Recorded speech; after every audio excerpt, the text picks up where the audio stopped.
and welcome to our journey, exploring health, wellness, and sexuality at every stage of life.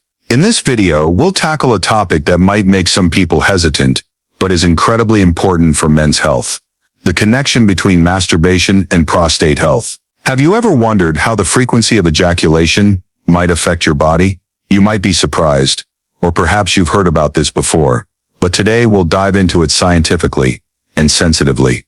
Stick around until the end, because what you discover could change how you view yourself or your loved ones. Masturbation in older age isn't just a private act. It's closely tied to overall health. We'll lay it out clearly, based on research and facts, to show you that this is part of self-care. Before diving into the story, comment where you're watching from, and don't forget to subscribe so you won't miss the latest stories.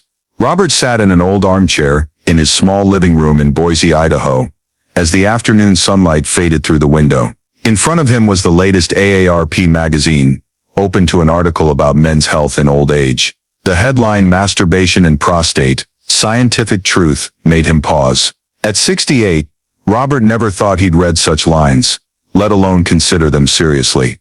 But today something urged him on, maybe curiosity, or simply a desire to understand his body better, as he entered the later stages of life. Robert grew up in a small Midwest town in the 1960s, where everything revolved around conservative values.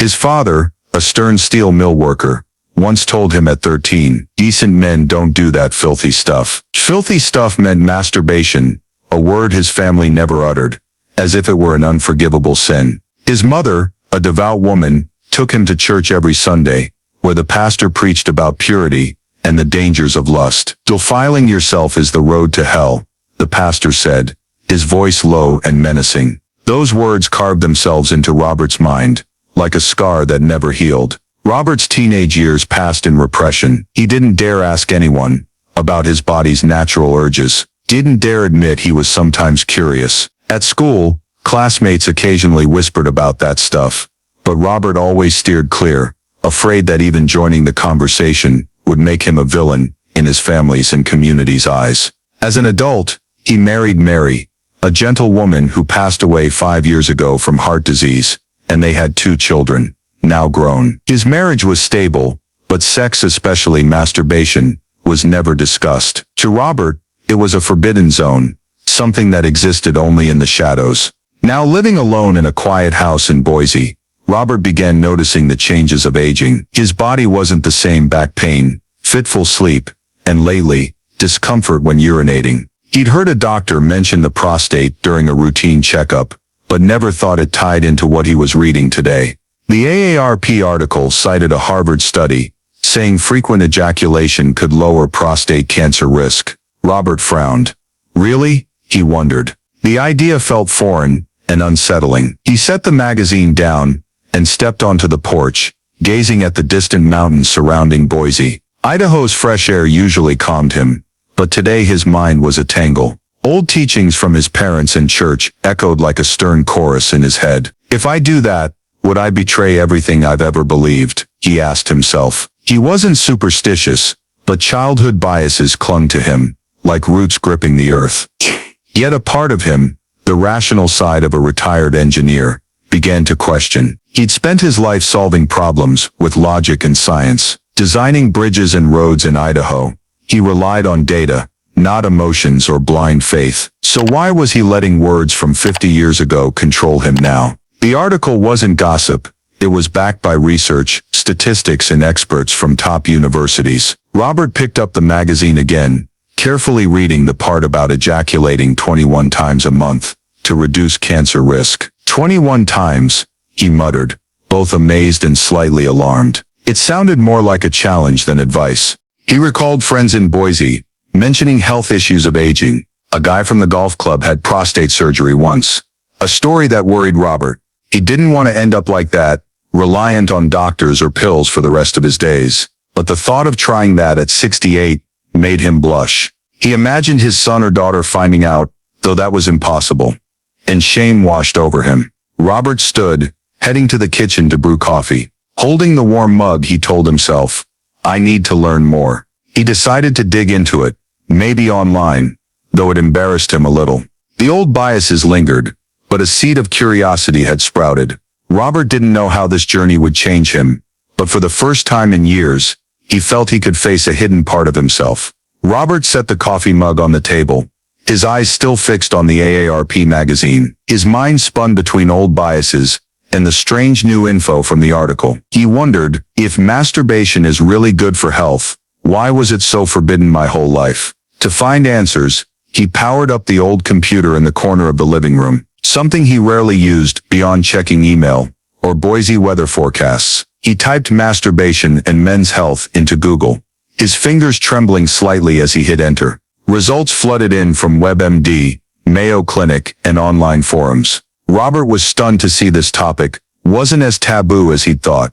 In America, attitudes toward sex had shifted dramatically over decades, and Robert was glimpsing part of that shift. He recalled the 1960s as a Midwest teenager. Back then, society was steeped in Puritan ideas from the 17th century, viewing sex, especially masturbation, as sinful. Old medical books even warned it caused blindness or nervous breakdowns. Despite no evidence, sex education was non-existent at school, and Robert only absorbed the church's warnings. But as he grew older, things began to change. In the late 1960s and 1970s, a wave of liberation swept America. Robert remembered seeing hippies on TV, with long hair and slogans like "Make love, not war." He didn't join in, too busy with engineering school and starting a family, but he saw how it opened doors to franker sex talk. Researcher Alfred Kinsey shocked society in the 1940s and 1950s, revealing most American men masturbated, though no one admitted it openly. His findings faced fierce backlash at first, but over time, they forced people to rethink old biases. Robert clicked a WebMD article about how modern media reshaped American views on sexual health. He recalled Dr. Phil, a show Mary loved. Years back, Dr. Phil had a doctor on discussing sex in old age, including masturbation, calling it a natural part of life. Robert had scoffed then, thinking it nonsense. But now, alone in Boise, he saw it differently. Health podcasts on Spotify, YouTube videos from medical experts, and AARP articles all echoed the same thing. Sex, including masturbation, mattered for overall health. He scrolled through an online forum where older men shared stories. One anonymous user wrote, "I'm 65, from Texas, and my doctor said masturbation helps avoid prostate trouble. Wish I'd known sooner." Robert smiled faintly, feeling less alone. American society wasn't as silent as it was in his youth. Groups like the American Urological Association, AUA, even urged older men to maintain sexual health for better living. It made him wonder, am I too behind the times? But change didn't come easy for everyone. Robert knew Boise, a small city with a conservative bent, still clung to old ways. He thought of golf club meetups, where friends dodged health talk, especially anything below the belt. Once when a buddy mentioned erectile dysfunction meds, the group laughed it off to hide their unease. Robert mused, if I brought up this article, what would they think? He returned to the AARP piece, rereading the Harvard study bit. Science seemed to back openness, but Robert still felt torn. He'd grown up in a world where masturbation was shameful, and though society had shifted, he wasn't sure he could break through his inner barriers. He shut off the computer and stood, gazing out the window. Idaho's mountains stood silent and unchanging, while his mind edged toward a new path.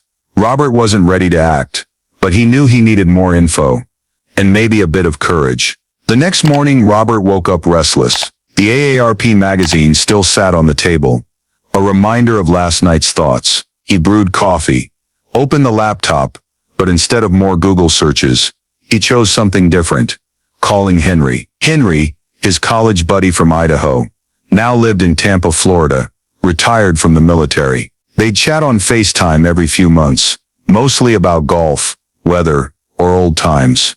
But today, Robert wanted to ask something he'd never dared bring up. He hit call, and the screen lit up with Henry, on his porch, palm trees glowing in Florida sunshine behind him. "Hey, old man, you look stressed." Henry laughed, his voice booming through the speaker. Robert gave a weak smile, twirling his coffee mug. "I'm fine, just got something to ask you." Henry raised an eyebrow, sipping morning beer, a habit Robert always teased as too early. Ask away, no beating around the bush, Henry said, still easygoing. Robert took a deep breath, searching for words. Have you ever read anything about prostate health? I mean tied to masturbation. He finished, face flaming, feeling like he'd just said the most forbidden thing in his life. Henry paused for a second, then roared with laughter, startling Robert. Good Lord, Robert, I thought you'd ask about golf bets. Why the jump to this? Robert nearly hung up from embarrassment, but Henry waved him off. Hold on, don't be shy. You asked the right guy. Henry shared that a few years back, after a checkup in Tampa, his urologist had advised him to stay active for prostate health. He said flat out, masturbation works, sex works, just keep ejaculating regularly. I was shocked, but looked it up online, and saw it's true. Henry shrugged, like it was no big deal. Robert's eyes widened. He hadn't expected Henry, a tough Vietnam vet, to be so open. You don't find it weird? Robert asked, voice quieter. Henry shook his head. Weird how? I'm 70. No time for shame. Plus, science is science. You read the Harvard study? They say 21 times a month cuts prostate cancer risk. I don't count, but I go with what feels right. Henry chuckled, and Robert smiled despite himself. Still shy, Robert recounted the AARP article and the biases he grew up with. My parents, the church, they called it a sin. I don't know what to think. Henry listened, nodding. I get it. Back in our day, we all got fed that stuff. But think about it. If the church was right, why do doctors say the opposite now? In Vietnam, I learned one thing. Survival comes first. If masturbation keeps me healthy, I don't care what heaven or hell thinks. Henry's words hit Robert hard. He recalled his engineering days, always relying on data to solve problems. You really do it? Robert asked, stumbling a bit. Henry nodded without hesitation. Sure do. Not as much as when I was young, but enough to feel good. You know, it helps me sleep better too. Have you tried? Robert flushed, shaking his head fast. No. I just read about it. Henry laughed again. Then try it. Don't let those damn preachers in your head run the show forever. The call shifted to lighter stuff. Henry bragged about catching a huge grouper in Tampa Bay, while Robert mentioned Boise's cooling weather. But when they hung up, Robert felt different. Henry's blunt, judgment-free words were like a breeze through his mind. He no longer saw masturbation as filthy like his dad said. Instead, he viewed it as an option, something to try. Not for lust, but for health. He stepped onto the porch, gazing at Idaho's mountains under a clear sky. Henry was right. He wasn't young enough to cling to outdated rules. Robert wasn't ready to act yet, but he'd keep digging. He opened the laptop, found a YouTube video from a Mayo Clinic doctor about the prostate. This time, he didn't feel ashamed hitting play. Henry's talk had planted a seed, not just curiosity, but a spark of courage to face himself. Robert thought, maybe I should try, just once to see. After his talk with Henry, Robert sat back down at his laptop, earbuds plugged in to watch a Mayo Clinic video he'd just found. The title was, Prostate Health, What Men Need to Know After 50. The doctor's warm, steady voice explained that the prostate, a small but vital organ, is key to men's health, especially as they age. Robert listened closely, jotting down a few keywords on a scrap of paper. Prostate ejaculation, cancer. He wanted to better understand what Henry and the AARP article had mentioned, to decide if he should push past the mental barriers he'd carried for decades. The prostate, as the doctor described, is only walnut-sized, sitting just below the bladder and surrounding the urethra. Its job is to produce part of the fluid in semen, nourishing and transporting sperm. Robert was surprised to learn that despite its small size, it plays a big role in the male reproductive system. He'd never thought much about his body this way. To him, it was just something that worked quietly until it didn't. But the video went on. As men age, the prostate often changes, and not always for the better. The doctor talked about two common issues: benign prostatic hyperplasia, BPH, and prostate cancer. Robert stopped writing, frowning. He recalled a few months back, when urinating took longer than usual, the stream weak and sometimes stinging in his pelvis. He'd thought it was just normal aging, but now he wasn't sure. The video cited stats from the American Cancer Society. About 1 in 8 American men will face prostate cancer in their lifetime, with risk spiking after 50. At 68, Robert was right in that danger zone. He opened a new tab, typing "What is BPH?" into Google. Results showed BPH is when the prostate enlarges, not cancerous but bothersome. Difficulty urinating, waking at night, even pain. Robert jolted when he read that over 50% of men over 60 in the U.S. deal with BPH, per the National Institutes of Health, NIH. He thought of Joe, a friend from the Boise Golf Club, who'd complained about getting up 3 times a night to pee. Joe laughed it off when he told the story, but Robert now saw it wasn't a joke. The video returned to prostate cancer, the one that worried Robert most. The doctor explained it grows silently, often symptomless, until it's too late. Robert thought of Uncle Fred, who died from it 10 years ago. Fred lived in Montana, always healthy until they found the disease in its final stage. The family didn't talk much about it, but that memory made Robert shudder. He didn't want to end up like that, dependent on chemo, or living in fear. He rewound the video to where the doctor mentioned ejaculation's role. Studies show regular ejaculation may lower prostate cancer risk by flushing out toxins that build up in the gland. The doctor's voice said. Robert recalled Henry's words, "Science is science." He reopened the AARP article, reading the Harvard excerpt closely. That study tracked over 32,000 men for 18 years, and concluded those ejaculating at least 21 times a month had a 20 to 30% lower cancer risk than those doing it less. Robert muttered, 21 times. Unbelievable. He stood, stepping onto the porch to see Idaho's mountains. The cold morning air sharpened his senses. The prostate, something he'd never paid attention to, now dominated his thoughts. He wondered, if it's that important, why didn't I know sooner? He remembered his last checkup 6 months ago. The Boise doctor asked about urination and sexual health, but Robert brushed it off, too shy to mention anything below the belt. And now he regretted not asking more. Robert went back inside, picking up his scribbled paper. He underlined ejaculation and added a big question mark. Henry was right.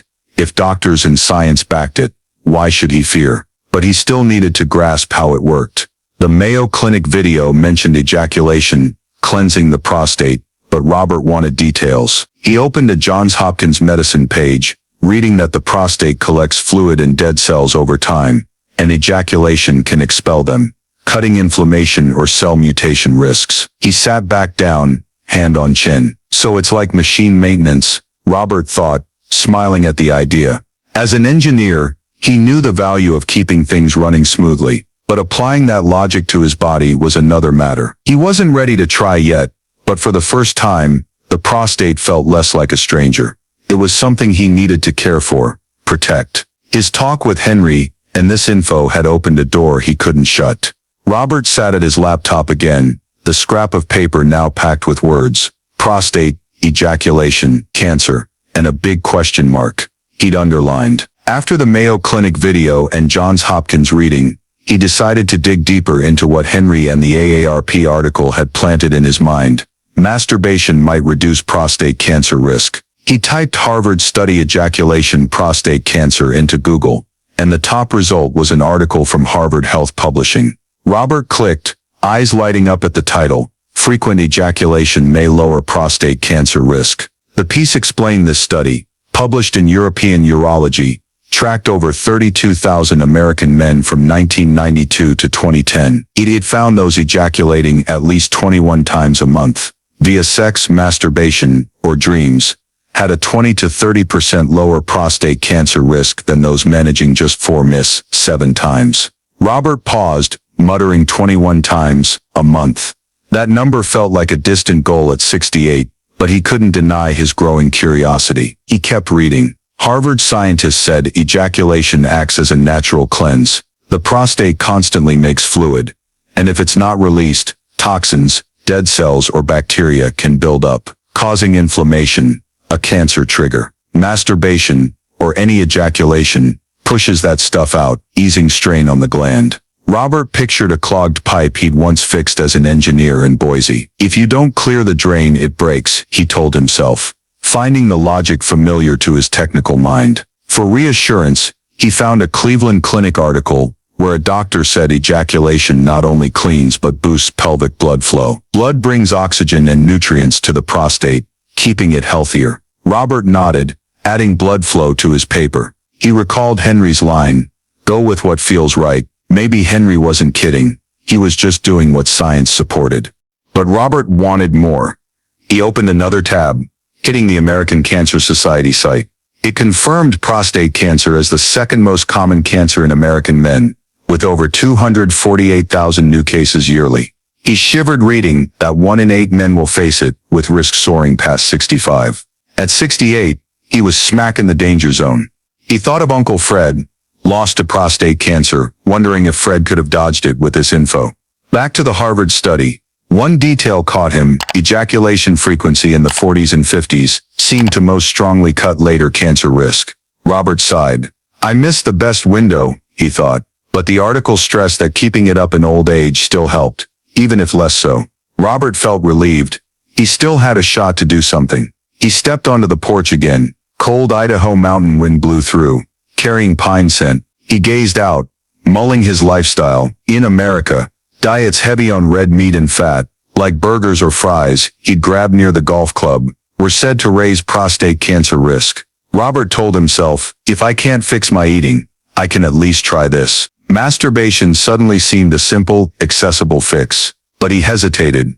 Despite clear science, old biases clung like ghosts. He recalled his father's words, "Decent men don't do filthy stuff." Robert shook his head, pushing the memory away. Back inside, he reopened the laptop, finding an NIH article on prostatitis, a condition that could lead to cancer if unchecked. Regular ejaculation, it said, cuts inflammation by preventing buildup. Robert added inflammation to his paper, feeling he was piecing together a bigger picture. He thought of Henry. If a tough guy like Henry, a Vietnam vet, could embrace this, why couldn't he? Robert closed his eyes, picturing his first try after decades. It felt awkward and strange, but also a bit exciting. He didn't want to admit it, but deep down, he was curious about the sensation, not just for health, but to know his body better. He grabbed his phone, texting Henry, "You were right about the prostate stuff. Read Harvard 21 times.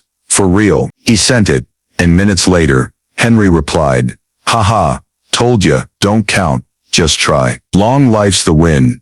Robert laughed aloud, feeling lighter about it for the first time. He wasn't ready to practice yet, but he knew he was getting closer.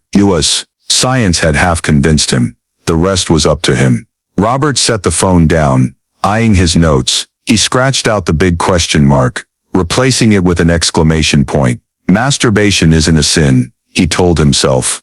It might keep me healthier. For the first time, he saw the prostate, not just as a worry, but something he could actively safeguard. His journey was just starting. Robert sat in his armchair, staring at the paper now crammed with words. Prostate ejaculation, cancer inflammation, blood flow, and an exclamation point he'd added after Henry's text. The Harvard research and science had convinced him masturbation could keep him healthy, but he hadn't crossed that final line. He wondered, beyond the prostate, what else can it do? Curious, he opened his laptop, typing psychological benefits of masturbation into Google. Results from WebMD and Psychology Today popped up, drawing him into a whole new angle. The first article he read said masturbation isn't just good for the body. It boosts mental health too. During ejaculation, the brain releases chemicals like endorphins, dopamine, and oxytocin, happy hormones, that ease stress and lift mood.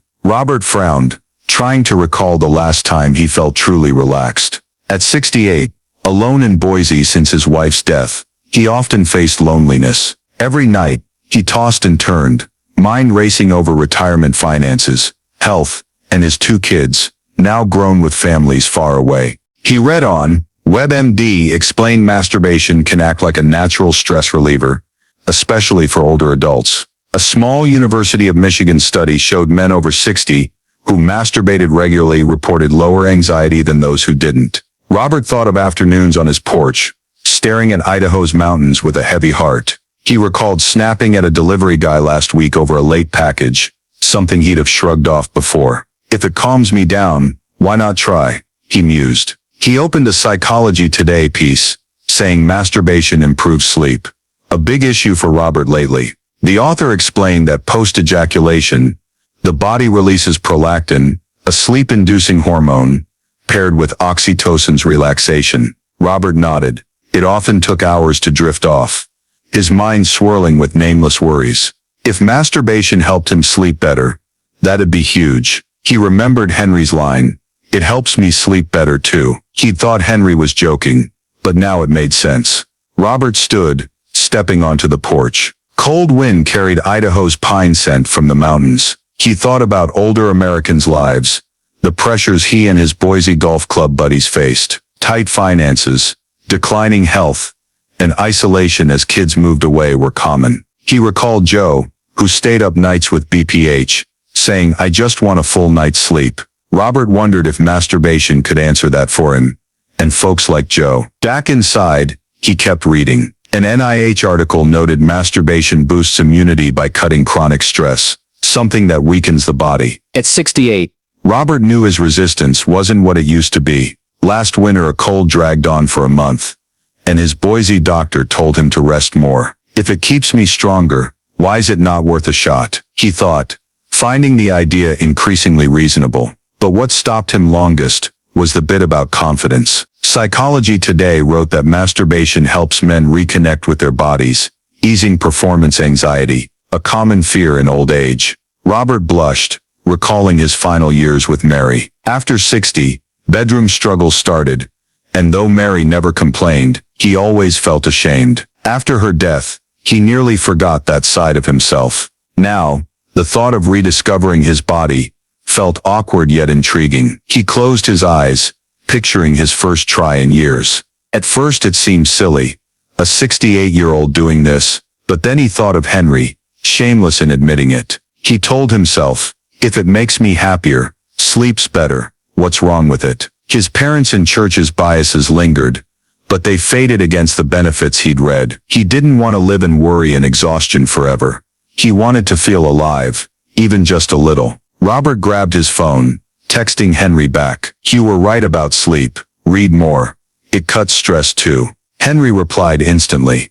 "Haha, told ya. Try it. You'll feel different fast."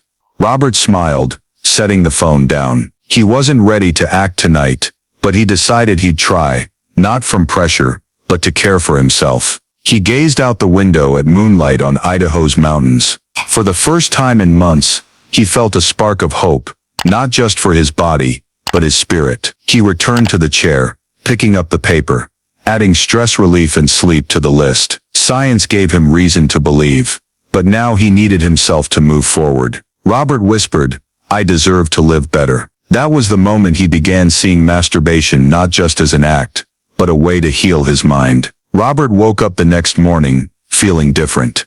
Last night, he'd spent hours reading about the psychological benefits of masturbation, and for the first time in months, he slept without dreams. He looked at the scribbled paper on the table, stress relief, sleep, and other lines now like a map, guiding him to explore his body. But as he brewed coffee, he wondered, is there more? He recalled the Psychology Today bit about confidence, sparking his urge to dig deeper. He opened his laptop, typing masturbation and sexual health in old age into Google, determined to understand everything he'd missed. The first WebMD result caught his eye. Masturbation helps maintain sexual health in older men. The article explained that as men age, blood flow to the pelvic area drops, raising the risk of erectile dysfunction, a problem affecting about 30 million American men per the National Institutes of Health, NIH. Robert frowned, recalling his final years with Mary. After 60, he started struggling in bed, though not often. He'd thought it was just aging, but now he knew it might tie to poor blood flow. He read on. WebMD said masturbation boosts blood flow to the penis, preserving sensitivity and erection ability. A study from the Endocrine Society showed older men maintaining sexual activity, including masturbation, had steadier testosterone levels, lowering the risk of losing desire, Robert nodded, adding blood flow and erection to his paper. He thought of Henry, still spry at 70. Guess he wasn't just talking about sleep. Robert smiled. But what stopped him was the part about confidence. The article said masturbation reconnects men with their bodies, easing performance anxiety, a quiet fear Robert once carried. After Mary's death, he'd nearly abandoned his sexual side. He remembered the last time at the Boise Golf Club, when Joe joked about Viagra and everyone laughed. Robert joined in, but deep down, he felt ashamed of no longer having it. Now he wondered if masturbation could change that. He opened a Mayo Clinic piece saying regular sexual activity, even masturbation, maintains nerve and blood vessel function in the penis. Without use, tissues lose elasticity, making erections harder long-term. Robert blushed reading that. He pictured his body like an old machine. If you don't maintain it, it breaks. As an engineer, he got the logic, but applying it to himself was a leap. He stood, stepping onto the porch. Early Idaho mountain breeze blew through, carrying fresh air. He thought about aging changes he'd dodged. After 60, he stopped feeling manly, like he once prided himself on. Mornings waking up tired, avoiding the mirror. It all chipped away his confidence. But if masturbation could bring some back, even a bit, he was willing to try. Back inside, he read another Psychology Today article. The author wrote that masturbation not only boosts sexual health, but builds self-esteem. When older men accept and explore their bodies, they worry less about natural shifts, like lower testosterone, or weaker erections. Robert recalled the shame of failing Mary in those last years. He'd seen it as failure, but now he saw it as part of aging, and something he could improve. He closed his eyes, picturing his first try in years. This time, he didn't feel foolish like before. Instead, he felt a flicker of excitement, not from lust, but from reclaiming control of his body. He remembered Henry's words, "Long life's the win." If masturbation made him feel stronger, more confident, it wasn't just health, it was how he proved himself. Robert grabbed his phone, texting Henry, "Ever feel more confident from it?" Henry shot back, "Sure do. "No Viagra. Still feel like a man. Try it, you'll get it." Robert laughed loud, setting the phone down. He wasn't ready to try yet, but the thought no longer scared him. He looked out the window at sunlight on Idaho's mountains. For the first time in years, he felt his body wasn't something to shame, but to cherish. He sat back in the chair, picking up the paper, adding confidence to the list. Science gave him reasons. Henry gave him push, but now he needed himself to act. Robert whispered, "I'm not just surviving, I want to live well." That was when he realized masturbation could bridge him back to himself, not just in health, but in spirit. Robert sat in his armchair, eyeing the paper now packed with lines, confidence, blood flow, erection, and other benefits he'd uncovered over days of research. He felt closer to a big decision, trying masturbation not just for health, but to rediscover himself. But before acting, he wanted another perspective, from his most trusted person, Linda. His sister, Linda, 62, a retired nurse, lived in Seattle, Washington, over 400 miles from Boise. They rarely met since Mary's death, but talked often. Robert picked up the phone, dialing Linda, heart slightly racing. After a few rings, Linda's warm voice came through as always. "Robert, been ages since you called. I thought you were busy golfing in Boise." Robert chuckled, mentioning Idaho's cooling weather and small talk. But then he took a deep breath, cutting to it. "Linda, you were a nurse forever, right? I want to ask about men's health, specifically the prostate and masturbation." He finished, face burning, awaiting her reaction. Linda paused a second, then laughed softly. "Robert, I never thought you'd ask this, but I'm glad you're health-minded. Tell me, what'd you read that's got you curious?" Robert exhaled, recounting the AARP article, Harvard study, and what he'd learned about psychological and sexual benefits. He hesitated, mentioning old biases from their parents and church, but Linda listened without judgment. "Brother, I nursed over 30 years in Seattle, saw all kinds of patients," Linda started. "Older men often shy away from prostate talk, but it's crucial. I cared for old guys with BPH or prostate cancer, and doctors always told them to keep up sexual health if they could. Masturbation's natural, nothing wrong with it. Robert nodded over the phone, relieved by Linda's calm tone. Linda went on, I remember a patient, 70 from Tacoma. He was so embarrassed when the doctor suggested masturbation to ease BPH symptoms. But months later, he came back saying he slept better and peed easier. Science is right, brother. Ejaculation keeps the prostate healthy, cuts inflammation, even boosts confidence. Robert smiled, thinking of his list. So you don't find it odd? He asked, quieter. Odd how? Linda shot back. I'm a woman, but I get that men need self-care too. You know, in Seattle, health workshops now talk about sex in old age. They say it's part of quality of life, not just for men, but women too. Don't let mom and dad's old words scare you. That was then, this is now. Robert nodded, though she couldn't see, feeling her sincerity. Linda paused, then asked, You're asking this, so you're thinking of trying, huh? Robert flushed, stammering, I don't know, just thinking.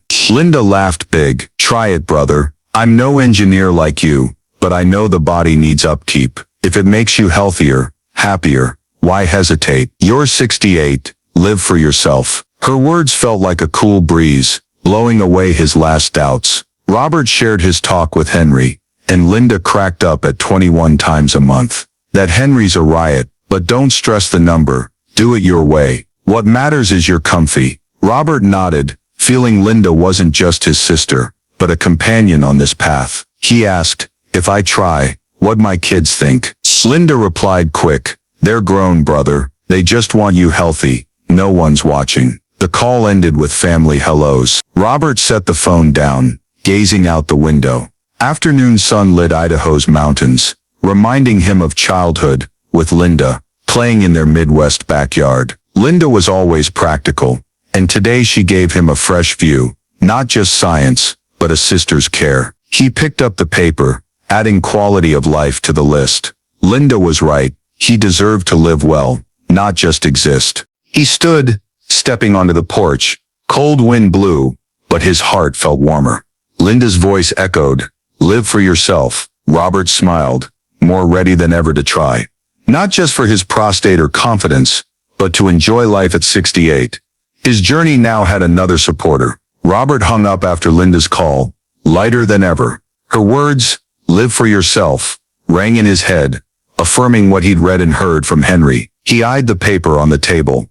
Quality of life, confidence, sleep, and tons of benefits no longer felt foreign. At 68, alone in Boise, Robert realized he didn't want to just get by. He wanted to feel alive. But to do that, he had to cross the final line. Try masturbation. He sat back in the armchair, opening the laptop again. Though he'd read dozens of articles from Harvard, WebMD, and Mayo Clinic, he still wanted certainty. He hit a Reddit forum, where older men shared experiences. An anonymous user, claiming 65 from Oregon, wrote, started masturbating after my doctor suggested it for my prostate. Was shy at first, but now I sleep better and feel more confident. Don't fear, it's like exercise. Robert smiled, less alone knowing he wasn't the only one. But he wavered. His parents' and church's biases, though faded, still lurked. He recalled a Boise church service months back, the pastor preaching purity. What would they say if they knew his thoughts? Robert shook his head, telling himself, I'm not hurting anyone.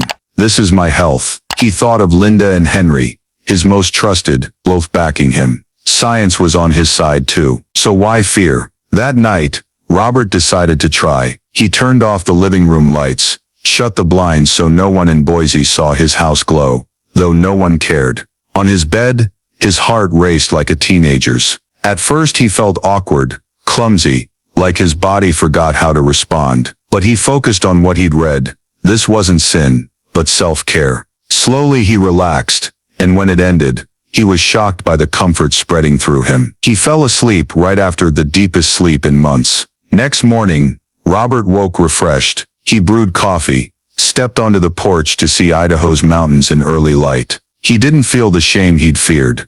Instead, he felt proud for daring to try. He texted Henry, tried it. You're right. Slept great. Henry shot back. Haha, welcome to the club. Keep it up. Robert laughed loud, feeling he'd breached an invisible wall. Over the next few weeks, Robert built a habit. He didn't aim for Harvard's 21 times a month. He just did it when comfy, a few times weekly. Each time, he noticed something new. Sleep improved sharply. No more tossing for hours. He got less cranky. When a delivery guy was late recently, he just smiled, instead of fuming. He told himself, if this is WebMD's mental perk, it really works. But the biggest shift was confidence. Robert started meeting his gaze in the mirror. He no longer saw a tired old man, but one still in charge of his body. At the Boise Golf Club, he stood taller, chatted easier with friends. Once, when Joe teased about Viagra, Robert laughed and said, "Who needs pills when I manage fine?" The group was shocked, but no one pressed, and Robert felt stronger than ever. He also read more, like The Male Body, by Abraham Morgentaler, a famed U.S. doctor. The book insisted sexual health is vital to life at any age. Robert jotted on his paper, "Live true to myself." He realized this journey wasn't just about prostate or sleep. It was accepting himself, shedding biases from his conservative Midwest days. Still, he kept it quiet. He didn't tell his kids or church friends, not from shame, but to keep it his own. Linda was the exception. On a later call, he confessed, "Tried it. You're right. It makes life better." Linda laughed, "Knew it. You're healthy. I'm happy." Her encouragement fueled his resolve. Robert stood by the porch, eyeing Idaho's sprawling mountains. He felt he'd not just changed habits, but his whole approach to life. At 68, he wasn't the man scared of what his parents or church taught. He was Robert, a retired engineer learning to cherish his body and soul. His journey didn't end here. It was just beginning. Robert stood on his porch, gazing at Idaho's mountains stretching under the afternoon sun. Weeks since starting his journey of change, he felt like a different man, not just healthier, but freer. The scribbled paper on the table now proved his transformation. From prostate to live true to myself, each line a step past old biases.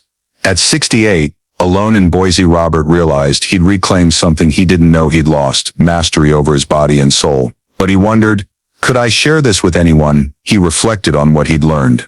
Harvard research showed frequent ejaculation cuts prostate cancer risk, an undeniable scientific fact. WebMD and Mayo Clinic confirm masturbation improves sleep, reduces stress, and maintains sexual health. Psychology Today said it boosts confidence, and Linda called it quality of life. It all pointed to one thing: masturbation isn't a sin or shame. It's self-care, like eating well or exercising. But in Boise, where conservatives dominate, Robert knew not everyone was ready to accept it. He recalled last week's golf club meetup. Joe joked again about aging and Viagra. And this time Robert just smiled, staying out of it. He wanted to say something, that he'd found a natural way to stay healthy, but held back. They'd think I'm crazy, he told himself. Though America had shifted from Puritan days to the liberation movement, masturbation biases lingered, especially in places like Boise. Robert got that, but he no longer wanted to live by others' views. He sat in his armchair, opening the laptop again. He typed "Sex in Old Age in America," and found an AARP article, the group he'd trusted from the start. It stressed sexual health as essential to life, at any age. The author urged older adults to break biases, live true to their needs. Robert nodded, thinking of a bigger message. Not just him, but millions of older American men could benefit from this openness. The NIH, over 54 million Americans, over 65 in 2025. A huge number. And how many lived with biases like he once did? He remembered Linda's words. That was then, this is now. Robert saw himself as living proof of that shift. From a man raised fearing sin, he'd become one daring to try and accept himself. He thought of Henry, unhesitant to admit masturbation, and Linda, backing him from a nurse's view. They showed him breaking biases wasn't just personal change. It was a way to live better for himself and inspire others. Robert told himself, I don't need to shout it to all of Boise, but if someone asks, I'll tell the truth. He pictured a day when Joe or someone at the golf club griped about health, and he'd gently share, there's a natural way. Science backs it. He didn't want to convince anyone, just let them know they had options, like he did. He opened a new tab, Finding the Male Body, by Abraham Morgentaler. He'd recently read. The book said sex has no age, and self-care is everyone's right. Robert smiled, thinking this message outgrew his story. It was a call to older men across America, from Boise to Tampa, Seattle to everywhere, to see masturbation as part of health, not shame. He wanted them to know the NIH, Harvard, and experts agreed. It's a way to live longer, healthier, happier. Robert stepped onto the porch again, breathing Idaho's fresh air. He felt he wasn't just breaking biases for himself, but adding a tiny piece to a bigger change. He whispered, "If I can do it, anyone can." At 68, he didn't just regain health and confidence. He found the meaning of living true. His message now wasn't just about the prostate, but the right to live fully, one he hoped would spread beyond Boise. Robert stood on the Boise golf course, club in hand, afternoon sun, lighting his face. Weeks in shedding old biases, he felt not just healthier, but more alive than ever. Today he came not just to play, he wanted to share a bit of his journey. When Joe, his close friend, griped again about nighttime peeing from BPH, Robert smiled lightly and said, "I read something neat. Masturbation can help the prostate. Science proves it." Joe, surprised, raised an eyebrow but didn't mock. "For real? You tried it?" Joe asked. Robert nodded, voice calm. "Yeah, sleep better, feel better. Look it up." Joe nodded, not pressing, but his curious look made Robert proud. Driving home, Robert replayed his journey. From a lonely 68-year-old in Boise, scared of parental and church biases, he'd become a man facing his body and soul. The AARP article, talks with Henry, Linda's advice, and studies from Harvard, SWEB-MD, Mayo Clinic led him here. He no longer saw masturbation as filthy. It was how he cared for himself, from prostate to sleep, confidence to quality of life. At this age, he wasn't just surviving, he was living true. He stepped inside, sitting in his familiar armchair. The scribbled paper was like a mini diary, tracing his every change. He smiled, thinking of a broader message to share. Over 54 million Americans over 65, per the NIH, faced his same struggles: fading health, loneliness, old biases. Robert told himself, "If I can, they can too." He wouldn't preach from a Boise pulpit, but wanted people to know they had a choice, one science and life backed. He opened the laptop, picturing speaking to men like him through the screen. You don't have to live in fear or shame, he thought. Masturbation isn't taboo. It's how we stay healthier, happier, live longer. Check out the NIH, AARP, or The Male Body, by Abraham Morgan Taylor. Don't let words from 50 years ago jail you. Live for today. Robert smiled, feeling this wasn't just for others, but a reminder for himself. He looked out the window, seeing dust cloak Idaho's mountains. His journey didn't end. It was a fresh start. He texted Henry, told Joe, "He's curious." Henry replied, "Haha, nice. You a missionary now?" Robert laughed loud, then called Linda, shared it with a friend. "You're right. Living for myself pays off." Linda said, "I'm proud of you. Keep it up." Robert stood, stepping onto the porch one last time that day. Cold wind blew, but he felt warm inside. He whispered, "Thanks science, Henry, Linda, and myself." At 68, he didn't just reclaim health. He reclaimed life's meaning. He hoped his story would spark something, even just for one person in Boise or beyond. Robert's story, a 68-year-old from Boise, Idaho, mirrors life in the U.S. in 2025, where over 54 million people, over 65, per the NIH, face health, loneliness, and social biases. His journey, from fear, rooted in 1960s, Midwest parental and church lessons, to accepting masturbation as self-care, shows modern American awareness, shifting, thanks to Harvard science and AARP media. Today's U.S. brings retirement financial strain, distance from grown kids, and health woes like BPH, or prostate cancer. 1 in 8 men, per the American Cancer Society. With Henry in Tampa and Linda in Seattle, Robert overcame biases to boost sleep, confidence, and quality of life. Things millions of older folks crave too. The lesson from Robert isn't just masturbation, but facing yourself. Try this, if you're older. Don't shy from WebMD or NIH info, like Robert did on his old laptop. Talk to trusted friends, like Henry, or family like Linda, to get past shame. In America, where individuality and science shine. You've got the right to care for your body, whether golfing in Boise or trying something new in bed. Don't let the past hold you. Like Robert, live true and well, starting today. Surprised by masturbation's benefits in old age. Got your own story to share? Each comment fuels us to keep bringing helpful content. Don't forget to hit subscribe and the bell so you won't miss the next video. Thanks for joining, Robert. See you soon.